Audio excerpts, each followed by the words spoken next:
It's what I can tease is that it starts in the action. There's no respite from the start to the end. And I can tease that everybody really did bring their heart and soul to this season. Every character, every actor, the writers, the bros, it's got so much heart. And I think that's kind of when I'm watching it, I'm so impressed with. I think watching the performances this year as well from everyone, you're like, oh wow, everyone really brought something. And also the writing, the writing was really special this season. And kind of, I think for fans, it's got a little bit of, I think, everyone gets that moment. The people, we've got to come and work with these people for 10 years of my life and the relationships that I've made while making this. That's going to be it, we made a family here, so yeah. There's some things for me in this season that, there's like 2 scenes that come to mind. There's one in episode 6 and there's one in episode 8 that were just scenes that I got to shoot that, for me were, it was like what the show is for me, and especially when I'm talking about like the relationships and things, it's just like I got to do that, and it was, it's pretty special. Can't spell America without Erica, because that's the truth. That's the truth. Even when I write America out, sometimes I'm like, wow, Erica's in it. I always get reminded of her. Definitely playing Erica. She was introduced as, the sassy little sister. It was supposed to be a one-time thing, but then I ended up getting written into the show, and then I just grew up with the character and learned so much about her, that she's a polymath and she always helps saves the day. So I'm definitely going to miss playing Erica. Yeah. They can expect a lot of their questions to be answered without saying much. I feel like that's what they can expect, yes. I mean, crazy. I started it when I was 9. I think, when I was 9, I'm 19 now, so I've been on it for 10 years, and just seeing me evolve and going back to the times where I was 9-year-old Priah and had first booked the role, 5th grade, I'm like, wow, we have really been filming this for a long time. We're all grown now, grown. And I feel it's really great knowing that I inspire young people, especially young girls. It's really exciting. It warms my heart. Yes.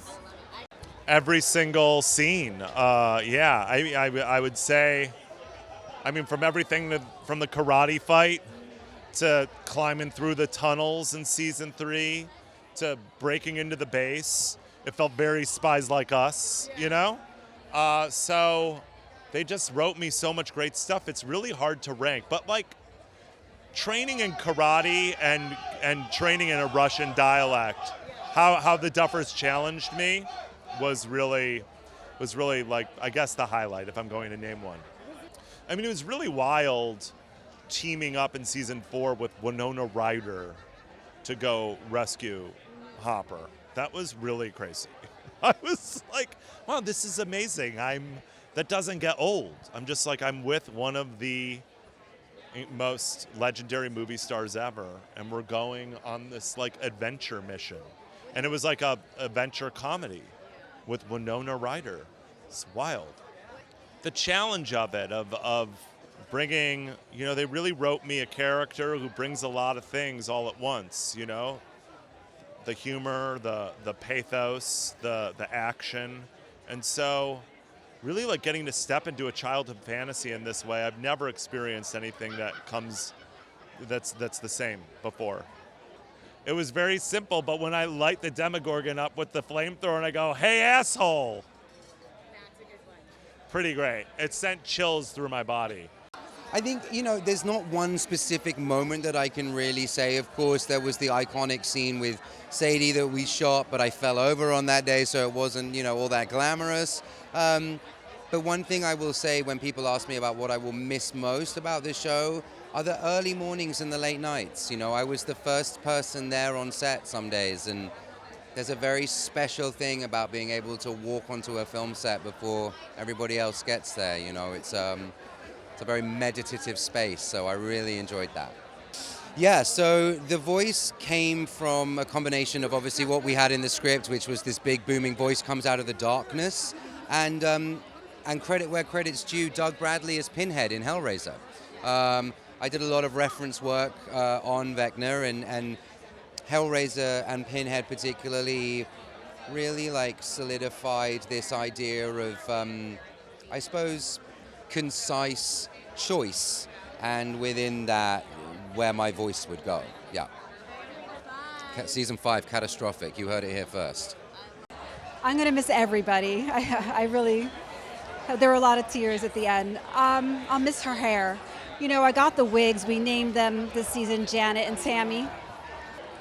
Gosh, there's so many moments, but, you know, I'm very nostalgic for season 1 when we were just making our show and excited to see the sets, and we'd, you know, have lunch together, and nobody knew the show hadn't come out. So I'm sort of nostalgic for that sort of innocence in that time.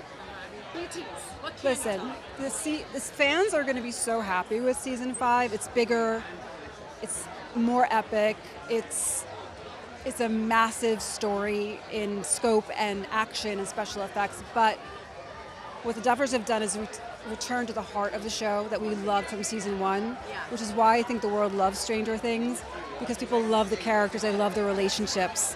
Everybody sees themselves in somebody in the show. And I think, so no matter how big the show gets, it always goes back to the heart of friendships and people taking risks and having courage and doing things they're afraid of. And there's a wholesomeness to the show, too, that doesn't exist in other shows. And I think we all kind of yearn for that. So, Congrats.